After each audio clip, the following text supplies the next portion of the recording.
Hello, everyone. Welcome to the One Habit 30 Days of Habit, where we will be talking about the One Habit for Success, the SmartFem Summit Special Edition. And today I have with me Chris Salem. Hi, Chris. How are you? It's great to be here. Hi, Whitney. How you doing? I'm good. Thank you. So, we're going to be talking about your habit of giving without expectation and receiving without restraint, right? But resistance.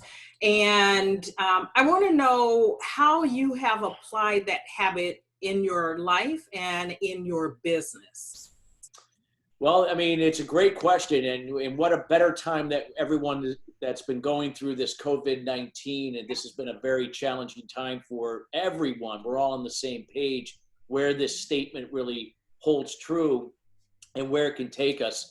This is something I've been practicing for over 20 years because prior to that, I was directly the opposite of what this statement was. So when I gave with expectation, and yet I had a problem receiving with resistance, or if I did receive, it was with resistance, or I couldn't receive at all. So with that being said, what the whole concept of give without expectation is, it's meaning that you're always giving from a place of service. You're giving from a place of empathy and kindness, not pleasing and enabling. So what this means is that you're not just giving to give. If it involves any type of relationship or an environment where you're pleasing or enabling something that is not healthy or not good to you or someone else, then that would not be where you're giving from. You're giving from a place of empathy and kindness, but knowing where to draw healthy boundaries. But the whole concept is that when you give from service and you give without expectation, knowing that when you do that, you're putting that out there, helping someone, knowing that it comes back, not from where you gave, but it comes back from somewhere else that you probably least anticipated. But when it does, you don't question it, you don't overanalyze it, you receive without resistance. So meaning that if you were walking out of the grocery store and you saw 10 cents on the ground, what would most people do? They would probably walk over it and just carry on the rest of their day. Not me. I pick up every coin I see. It's not that, oh my God, I'm really frugal and I need every penny. No, it's, again, you're denying prosperity. Exactly. Prosperity comes in all forms. It could be a penny, it could be 10 cents, it could be millions of dollars. It could be nothing that's monetary at all. So it's, again, this could be, receiving praise, receiving recognition, receiving love, receiving help from someone that is not anything to do with money. So these are the things that, again, if we do this in an interdependent versus a codependent way, because interdependent is from empathy and kindness. Right. Codependent is related to pleasing and enabling. That you complete the full circle of prosperity to keep doing its thing. So let me give you, if it's okay, unless you have other questions, I have a story. Go ahead. So I remember last summer, end of last summer, I remember I had to go to a Starbucks to meet a woman who headed up a leadership council for realtors. And it was all women realtors, leaders in that particular segment. And we were meeting because she was thinking about hiring me to become the keynote speaker for their next event.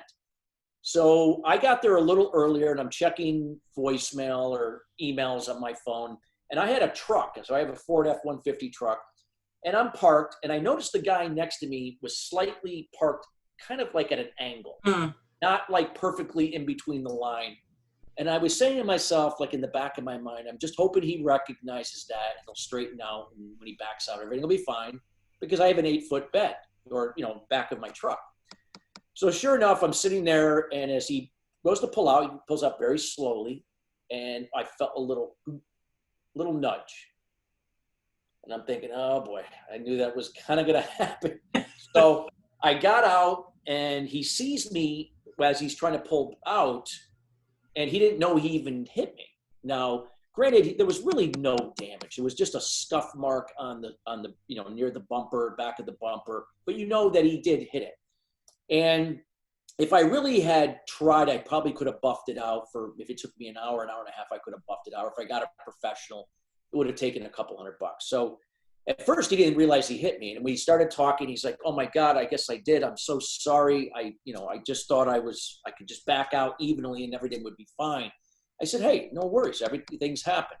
He says, I'm really late for a meeting, and I understand if you have to call a police officer to file an accident report, even though this was so minor, I understand. But if I could do anything right now, I would, would love to, just kind of reconcile this, and whatever works for you, I'm willing to do. He had $300 on him, and he goes, I have $300 and I'd be gladly to pay. Now I knew, knowing cars, that even if I paid someone to do it, I could have probably paid someone a couple $100 and right. had that taken care of, or I could have done it myself. With that being said, now most people might have said, well, I'm going to file an accident report, or don't worry, it's not a big deal. It's a little scuff mark. Don't worry about it. I'm sure everything is, it was an accident, and people would have went about their day. Now, you would have thought that was doing the right thing. But what you're doing there is, this man was willing, because he recognized he made a mistake, was an accident. He was willing to pay $300 to do that. Now, if I said, it's okay, don't worry about it, I'll just buff it out, no big deal, I'm not only denying him, even though he's saving $300, I'm denying myself, and I'm denying everyone that was in a radius, like a short radius of where that was. Now, case in point, he was glad to give the $300, and he probably had a successful meeting that day, and probably led to maybe millions of dollars in business, for all I know. And because the $300 in the thick of things was nothing, right? Right. So it's not like I needed the $300. It's not like, oh my God, I need every cent. It was because, again, practicing that principle of that statement, taking the $300, going to meet the woman. And when I met the woman, I told her the story and blah, blah, blah. Right. Lo and behold, 2 weeks later, she gets back to me and she says, oh, by the way, first of all, we're going to have you as our keynote. And I said, well, wonderful. There you go. It all worked out perfect. I got, exactly why I was there. And then she goes, funny story, remember you told me the story about the gentleman that hit you before our meeting? I said, yes. And she says, well, this is kind of strange, but I closed 2 homes this week, and I've never done that before. She had 2 closings the same week, and that has never happened ever in her life, in her career, in that case.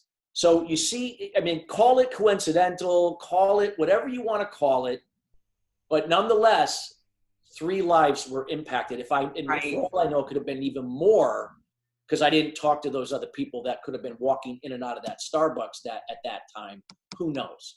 I love that story. Yeah, that's it over and over again, especially with my clients that really but you have to believe that statement. You have to truly believe it to see the value of what it could do in your life. And it all starts with coming from a place where if you have a higher level of confidence and self-esteem, have a success foundation built for yourself, that statement will even magnify itself even more so for you.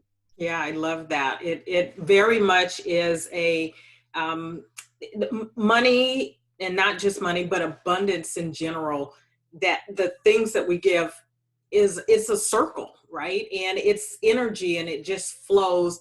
And if we do anything to stop the flow, it stagnates. And so I get it. Great story. Great story. Before we wrap up, you want to touch on your unhabit, which was not being afraid, right? And taking action. I want to touch on that real quick. Yeah, not afraid of taking action. Well, again, taking action back in the day was something that, was a hard thing for me, because I would get into analysis paralysis, and I could overanalyze something to talk my way out of it. Right. So the key is learning when you take action to trust your gut, and even when it still feels kind of like, oh my God, it feels awkward, it feels kind of scary. Did I make the right decision? Especially if you made an investment, a large amount of money. But again, is learning to trust that, and knowing that whatever happens is going to happen. Even if you lose, it's part of the process. Because for everything that you learn from that process and do it, again, now with new information, new intelligence, to then take a calculated risk will now lead you now one step closer to the success that you seek. So again, trust your gut and trust the process and trust yourself. And knowing that even through mistakes and misfortunes along the way, it will all work out. It only doesn't happen is when you stop or quit and don't make decisions. That's good. That's good. Well, Chris, I want to thank you for sharing with us your habit and your unhabit. And everyone else, if you haven't gotten the book, One Habit for Success, the SmartFem Special Edition, check out the comments and the link will be there for you to get it. So again, Chris, thank you and have a great day. Thank you. All right. Bye.